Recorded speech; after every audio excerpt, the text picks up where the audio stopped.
My brother sold my $2.8 million heirloom piano.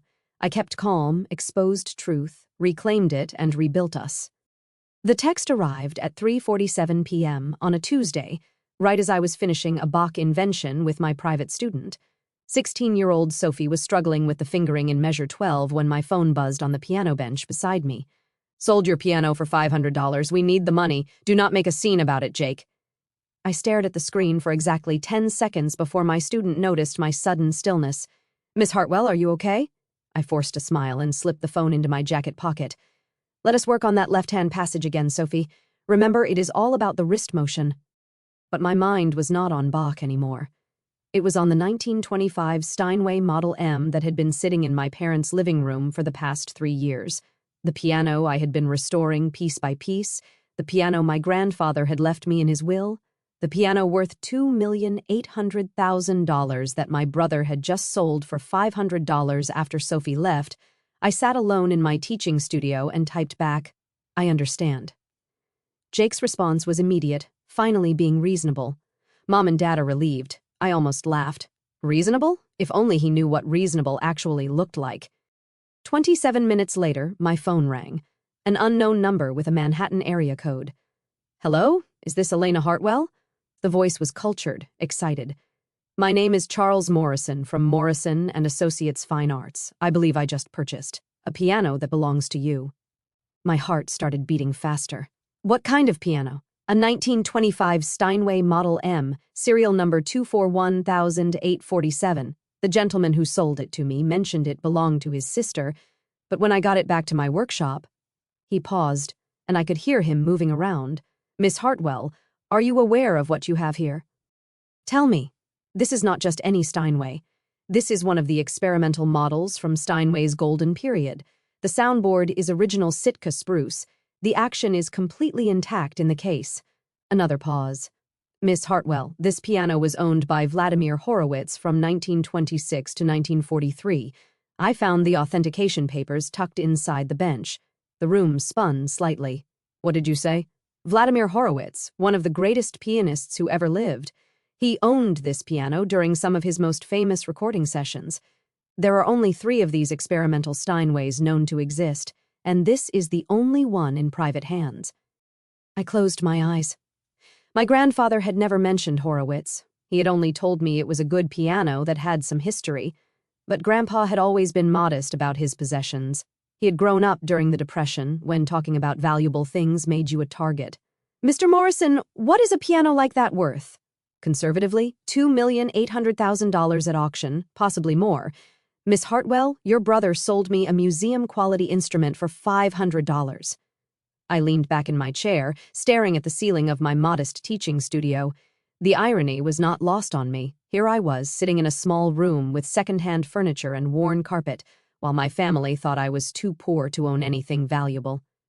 "Mr. Morrison, can I ask you something?" "Of course. Are you a good person?" He chuckled, confused. "I like to think so. Why?" "Because I am about to tell you something that might change how you feel about your purchase." I spent the next 10 minutes explaining the situation, my grandfather's will, my brother's financial problems, my parents' assumption that I was just a struggling piano teacher who could not afford to maintain an expensive instrument. What I did not tell Mr. Morrison was that I was not struggling at all.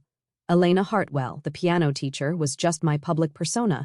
In reality, I was Elena Hartwell, the composer, whose symphonic works had been performed by the New York Philharmonic, the Boston Symphony, and the London Symphony Orchestra. My last commissioned piece had earned me more money than my brother made in 3 years at his sales job. The modest teaching studio was deliberate. I had learned early in my career that success in classical music made people uncomfortable. When I told my family that the Vienna Philharmonic had commissioned a piece from me, my mother had asked if I was finally going to get a real job with benefits. When I had mentioned traveling to London for a premiere, my father had suggested I look into teaching at the local community college instead, so I would stop talking about my real work. I let them think I was Elena, the piano teacher who barely scraped by, rather than Elena, the composer who owned a penthouse apartment in Manhattan and a house in the Berkshires. It was easier than constantly defending my choices to people who could not understand that artistic success did not always look like their version of traditional stability. "Mr. Morrison, I said finally. "I have a proposition for you." "I am listening. Keep the piano, but I want you to do something for me first." After we finished our conversation, I sat in the quiet of my studio, surrounded by the sheet music of my latest symphony, a piece the Chicago Symphony Orchestra had commissioned for their 2024 season. The commission alone was worth more than my parents' house, but they did not know that. They thought I was giving piano lessons to children for $25 an hour. I pulled out my phone and called my assistant, Marina. "Elena, how did the lesson go with Sophie?" "Marina, I need you to prepare some documents for me, financial statements, portfolio summaries, and the authentication papers for Grandpa's piano. Is everything okay? My family just sold a $2,800,000 piano for $500. There was a long pause. "Should I call the lawyers?" "Not yet. First, I am going to give them a chance to understand what they have done." 2 hours later, I was standing on my parents' front porch in Westchester, holding a leather portfolio that would change my family's understanding of everything. The house looked exactly the same as it had when I was growing up. White colonial with black shutters, perfectly manicured lawn, two-car garage that Jake had been using as storage for his latest failed business venture. My mother opened the door wearing the worried expression she had worn constantly since Jake's third business failure in 5 years. "Elena, what are you doing here? Jake said you were upset about the piano. Can I come in, Mom?"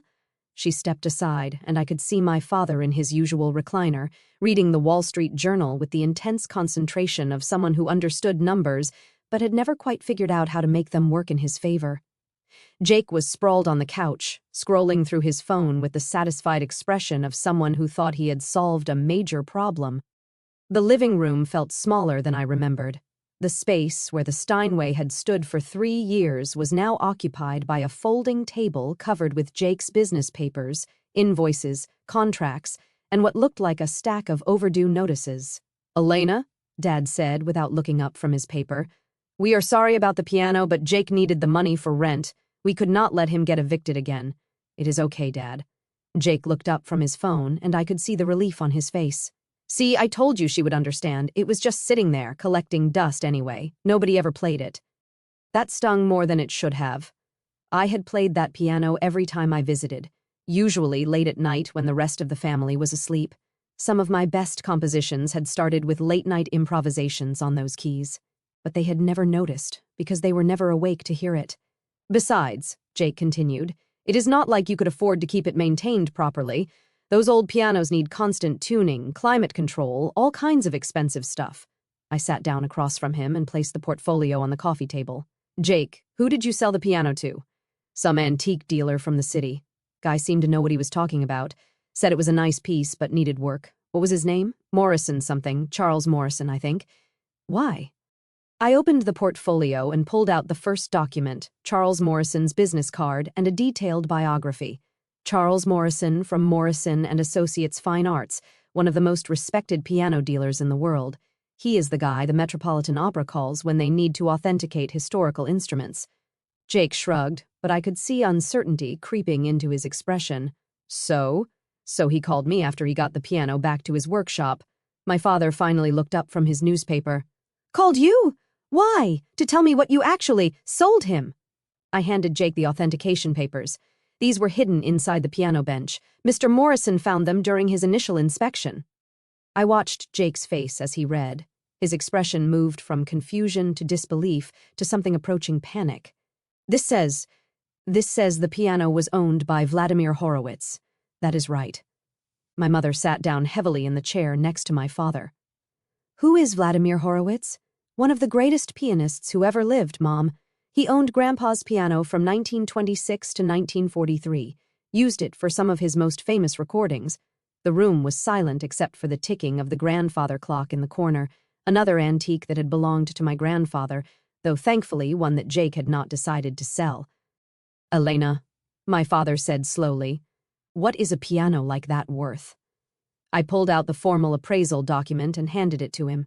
The letterhead was from Steinway and Sons themselves, and the assessment was signed by their chief restoration expert.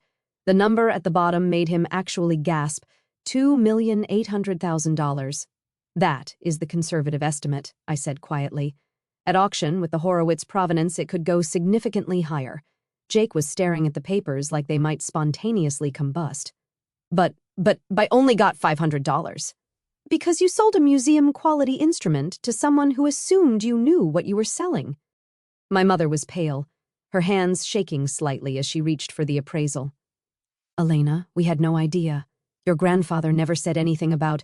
Grandpa did not know about the Horowitz connection either, but he knew it was valuable. That is why he left it to me specifically in his will.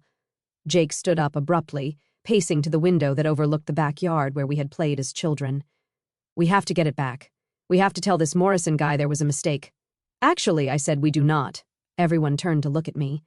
Mr. Morrison made a legal purchase. You offered the piano for $500. He accepted. The fact that you did not know its value does not invalidate the sale.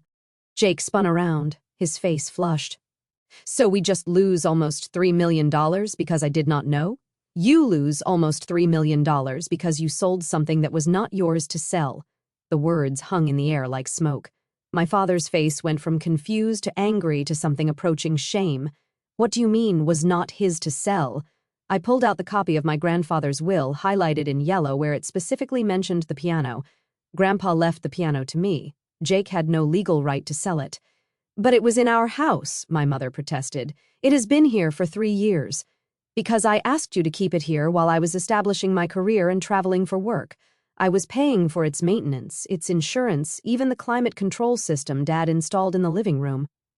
That got my father's attention. You were paying for the climate control? The monthly bills went to my accountant. I have been covering the costs of keeping the piano properly maintained since the day it arrived. Jake sat back down heavily, running his hands through his hair. Elena, I am sorry. We thought it was just taking up space. I thought you did not want it.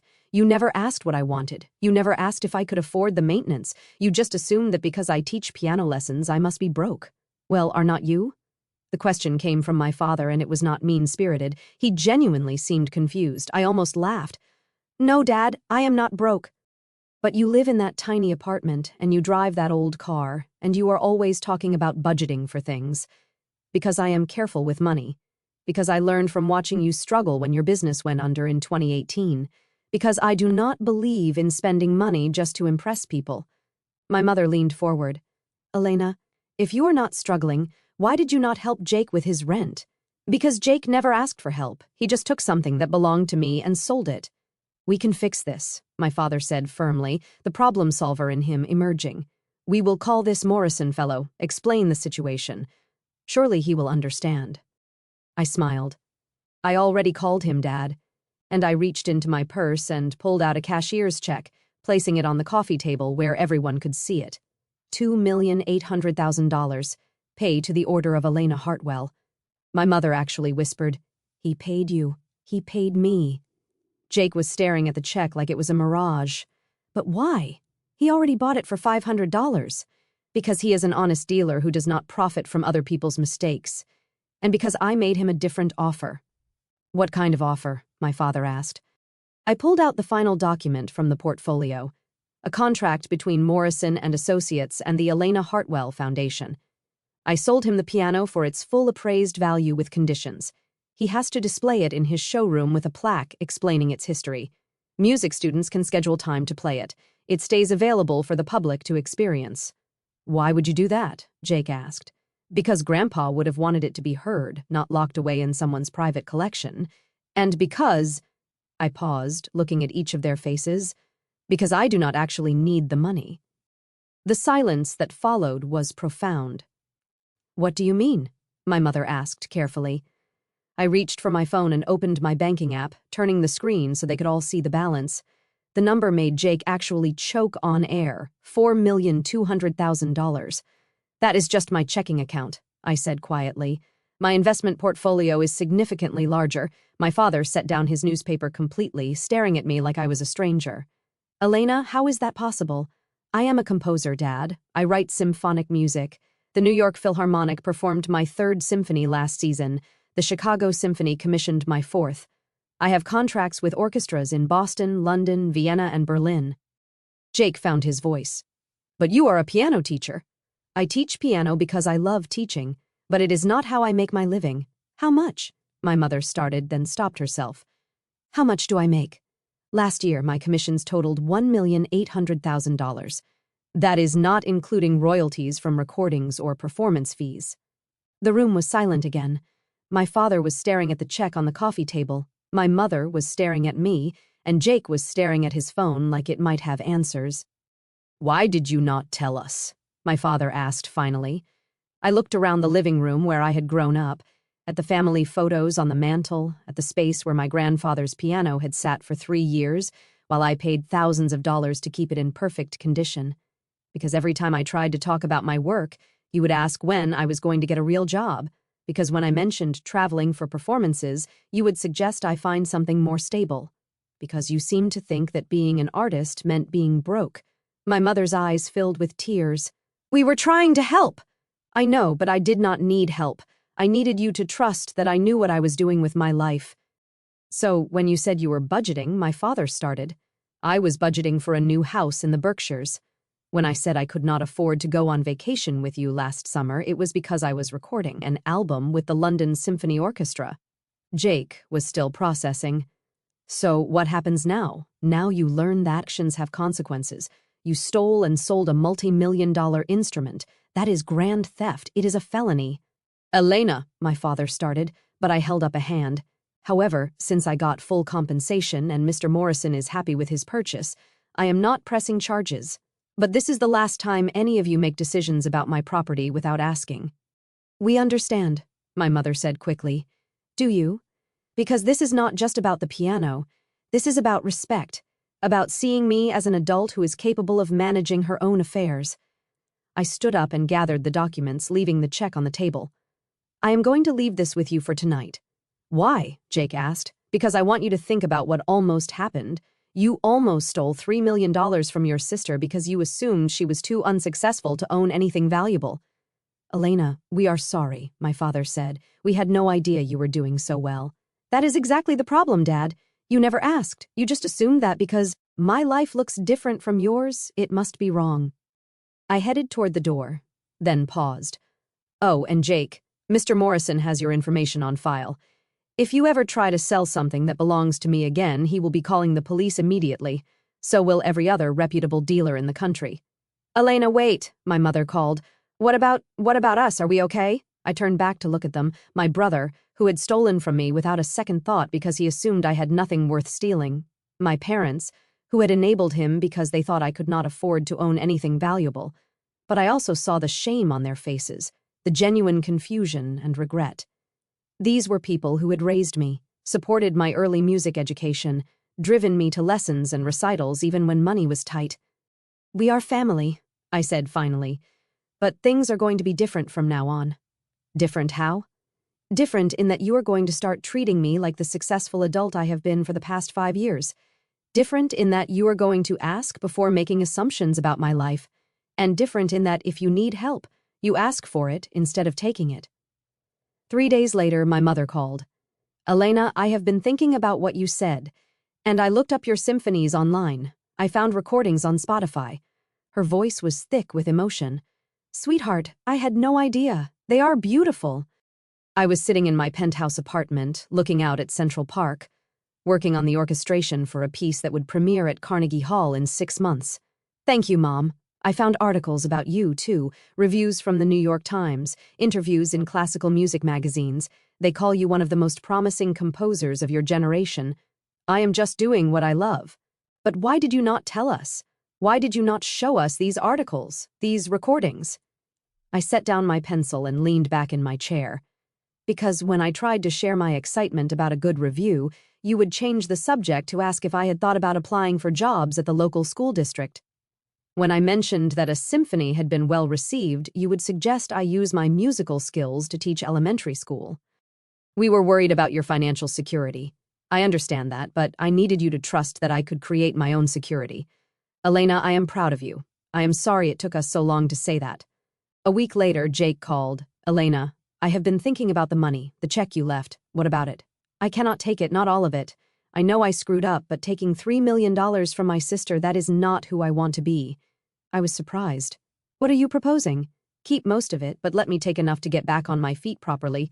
Not just pay rent, but maybe go back to school, learn something that actually interests me instead of jumping from one get-rich-quick scheme to another. What interests you? Music. Actually, I have been listening to your symphonies, and I had no idea how complex composition was. I would like to understand it better. Maybe learn audio engineering, work with recording studios. 2 months later, Jake started classes at Berklee College of Music. My father, meanwhile, had become my unofficial publicist, telling everyone he met about his daughter, the composer. My mother had started attending local symphony performances, texting me photos from concert halls across New England. 6 months later, when the New York Philharmonic premiered my Fourth Symphony, my entire family was in the audience. Jake, who had discovered a genuine talent for audio engineering, helped record the performance. My parents sat in the front row, tears streaming down their faces as they heard music their daughter had created, being performed by one of the world's greatest orchestras. After the performance, as we stood in the lobby surrounded by musicians, critics, and other composers, my father pulled me aside. "Elena, I need to apologize. Dad, we have been through this. No, let me finish. I need to apologize not just for what happened with the piano, but for all the years I did not see you, really see you. I was so worried about your financial security that I missed the fact that you had already created something much more valuable than security. You had created art." I hugged him then in the lobby of Lincoln Center, surrounded by the sound of my music still echoing in the concert hall. "I love you, Dad. I love you too, and I am proud of you, not just because you are successful, but because you chose to build something beautiful in the world." A year later, I established the Elena Hartwell Foundation for Young Composers. Funded in part by the sale of my grandfather's piano, the foundation provides grants and mentorship for aspiring composers from low-income families, kids who love music but whose parents worry about the financial realities of an artistic career. Every few months, I visit Mr. Morrison's showroom to play Grandpa's piano, now displayed with a plaque that reads, "The Horowitz Steinway," on permanent loan from the Elena Hartwell Foundation in memory of all the dreamers who understood that some things are more valuable than money. It is exactly where the piano belongs, being heard, being appreciated, inspiring the next generation of musicians who might otherwise never get the chance to touch an instrument of that caliber, just like I had finally found where I belonged, being seen and valued for exactly who I had always been,